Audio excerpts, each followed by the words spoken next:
Son las 7:34. Aquí el artículo que refería, lo publiqué recientemente, bueno, el pasado 17 de diciembre, en la columna del periódico El Nacional, que la reproducen también otros portales. Se titula Jeremías.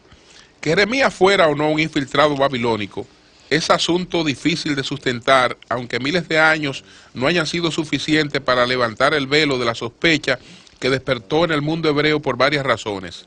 1. No cultivó un discurso antibabilónico. 2. Recibió un tratamiento muy considerado por parte de Nabucodonosor. 3. Sus profecías culpabilizaban a Jerusalén y su clase dirigente porque la destrucción de Israel que había anticipado era producto de la ira de Yahvé por los pecados de los israelitas.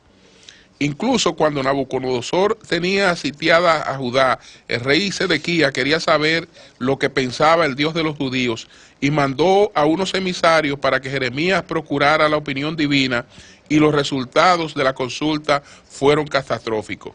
¿Qué le dijo Jeremías a Sedequías cuando le mandó a consultar?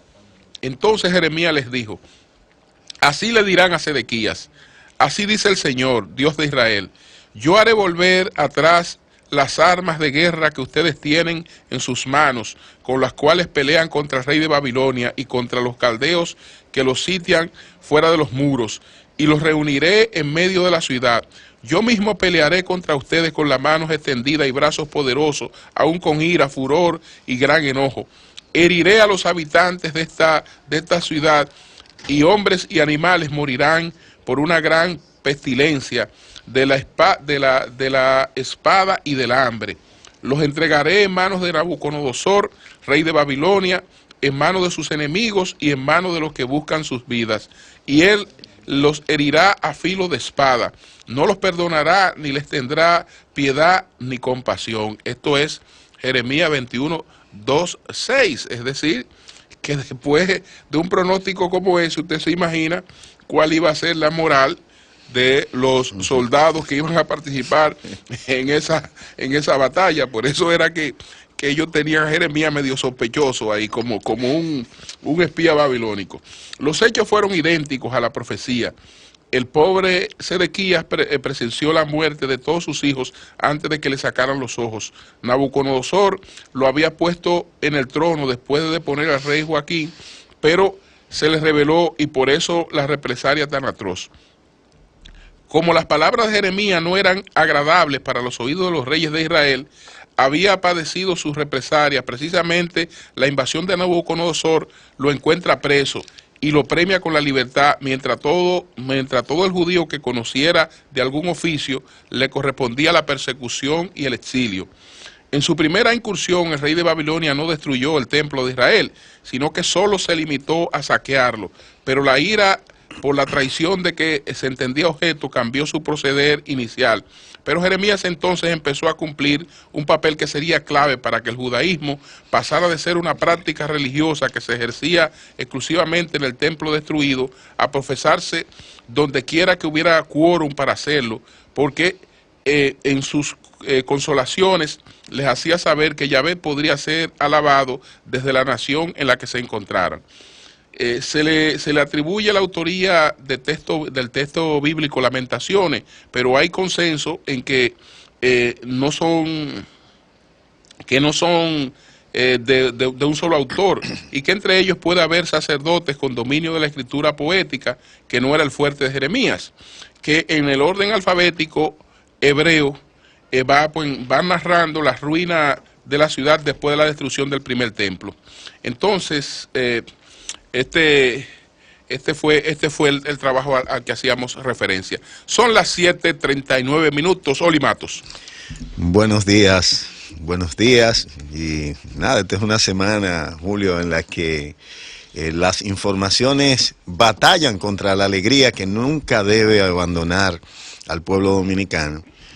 Por todas estas informaciones, nosotros ayer leíamos las declaraciones del presidente de la Junta Central Electoral al respecto de que va a revisar esta resolución. Creemos que eso se refiere a un tema demasiado importante como para pasarlo inadvertido, para pasarlo por debajo de la mesa. Y es importante que el país conozca estos procesos porque al final nos impactan y impactan a todos en el país. Impactan a todos los dominicanos, a los que están aquí y a los que están fuera de aquí, como pasa con la seguridad, como pasa con todo. Pero en el mundo parece prevalecer que te crean más importante que tú digas la verdad. Es decir, es más importante que te crean que decir la verdad. Y uno puede partir de esto.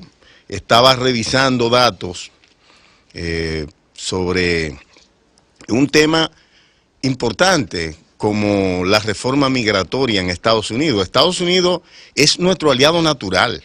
Estados Unidos tenemos nosotros que cuidarlo como deben cuidarlo los norteamericanos, pero cuidar más la República Dominicana. Como yo te quiero a ti, pero me quiero más a mí. Porque sin mí no puedo quererte. Sin mí no te puedo querer. ¿Por qué nosotros decimos esto? El presidente Bush, hijo, introdujo en 2 oportunidades una reforma migratoria en Estados Unidos con el propósito de garantizar estatus a 11 millones de personas, se hablaba en ese momento, con el propósito de garantizarle un estatus migratorio a 11 millones de personas que accionaban en la sombra porque habían entrado de manera ilegal a Estados Unidos.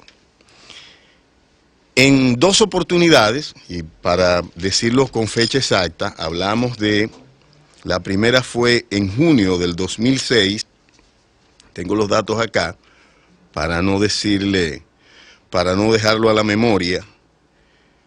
Es decir, la primera propuesta del presidente Bush fue en junio del 2006, donde presentó su plan de generar un estatus migratorio para los latinoamericanos, sobre todo, darle apoyo, tomaba en cuenta centroamericanos, caribeños, sobre todo dominicanos y mexicanos. Recordamos que la primera visita del presidente Bush, hijo, no fue como es tradición de los presidentes norteamericanos y como lo hizo Barack Obama, igual a la tradición de los anteriores presidentes norteamericanos, que fue Canadá. La primera visita del presidente Bush fue a Vicente Fox, a México. En esa visita, el presidente Fox pidió al presidente Bush que facilitara la regularización de 3 millones, en ese momento él planteaba, de ciudadanos mexicanos que vivían en la sombra, que vivían de manera ilegal. Y el presidente Bush le prometió que iba a promover esa iniciativa. Promovió 2 veces las iniciativas. La promovió en el 2006, en junio, y luego en el 2007, en ambas presentaciones de esta propuesta, se cayeron en el Senado mayoritariamente demócrata. ¿Por qué los demócratas, incluyendo al presidente Barack Obama, votan en contra de la reforma migratoria? ¿Por qué votan en contra de la reforma migratoria? Porque los demócratas quieren garantizar empleos para es decir, es el alegato. Incluso el propio Bernie Sanders votó en contra de la reforma como fue propuesta por Bush. Al final fue si el tema tenía una mayor discusión o una menor discusión, pero se cayó en ambas legislaturas, en la del 2006 y la del 2007, cuando fue propuesto por el presidente Bush. Luego, en el 2008, el presidente Barack Obama llena de esperanza a todas las minorías en Estados Unidos, luego de la crisis económica, de la quiebra del sistema financiero, con la quiebra de Lehman Brothers y las hipotecas subprime, la imposibilidad de pago de estos financiamientos, el presidente Obama gana las elecciones. Cuando gana las elecciones, el presidente Obama lo primero que plantean los grupos pro-inmigrantes, los grupos latinos, los grupos de las minorías que les respaldaron en su ascenso a la presidencia de Estados Unidos es: llegó la hora, es nuestro momento. Mayoría en el Senado, mayoría en la Cámara de Representantes, vamos a conseguir la reforma, ganamos. Pues señores, nos quedamos con el moño hecho. Hasta lo de aquí, que recuerdo cuando vi a Hillary Clinton y Barack Obama en uno de los más de ellos, cuando quedaron como dos únicos competidores demócratas, que incluso recordamos que hasta Puerto Rico vino, participó en la elección del candidato demócrata. Recordamos que Obama planteó que él no era candidato ni de género ni de color. Él quería ser el candidato de los norteamericanos. Ese término se parece bastante al del presidente Donald Trump.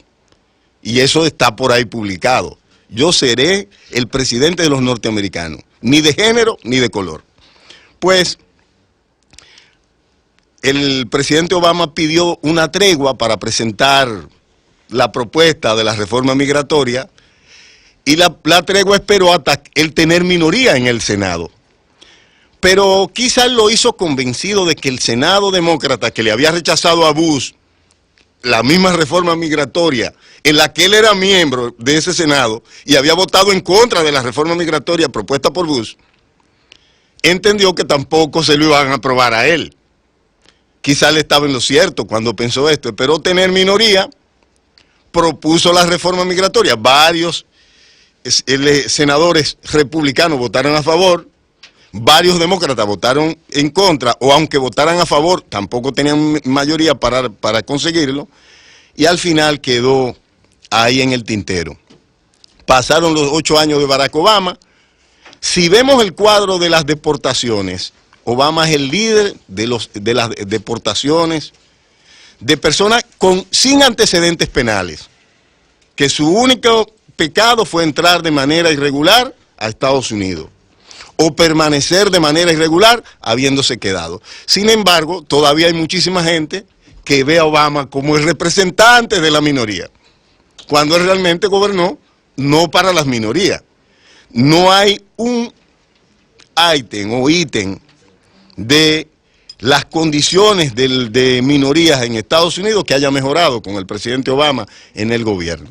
Le decía a los muchachos, antes de iniciar mi comentario acá, en la pausa, que la primera vez que visité New York fue en 1999.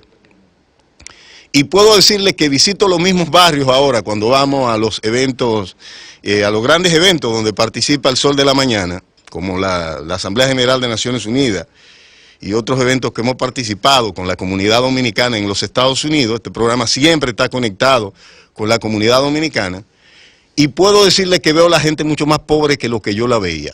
Quizá la gente que está ahí en su propio entorno, en su propia bulla, con el fervor de la música, no lo nota, pero uno que va de aquí sí lo nota. Y cuando nos vamos a las estadísticas, se nota más. Ahora, a la salida del presidente Obama, el futuro de los jóvenes en Estados Unidos, de las minorías e incluso de la mayoría, era más precario que el de sus padres. La posibilidad de conseguir un buen empleo, la posibilidad de comprar una casa, es decir, eran más precarios. Sin embargo, las grandes corporaciones, sobre todo tecnológicas, tenían una mayor acumulación de recursos económicos. Una mayor acumulación de recursos económicos. Entonces, si vemos el mundo de hoy, la tecnología es una base fundamental para el desarrollo de la industria, para producir bienes de calidad, para darle calidad al crecimiento. Pero la tecnología no es verdad que deja a la gente sin empleo.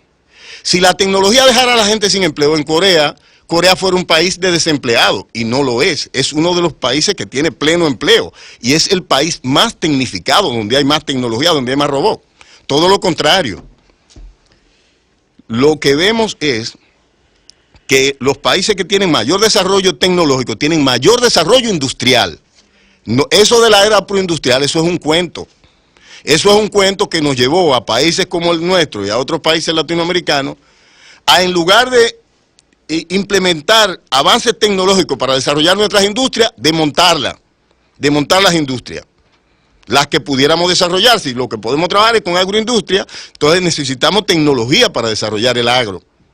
Pero ese es el objetivo, porque los bienes que consumimos, usted no vive solo con comunicación y con utilizar la tecnología que puede proporcionarle estos artefactos electrónicos. Primero, los artefactos se producen en industria, que producen los artefactos, y los software lo produce el avance en las ciencias y la matemática. No es la discusión si hay un baño de hembra y uno de varón, uno de los dos. No, lo que venimos del campo, donde hacíamos nuestras necesidades en un retrete. Entonces, lo que usted se encuentra es que estos países necesitan desarrollar sus políticas pragmáticas.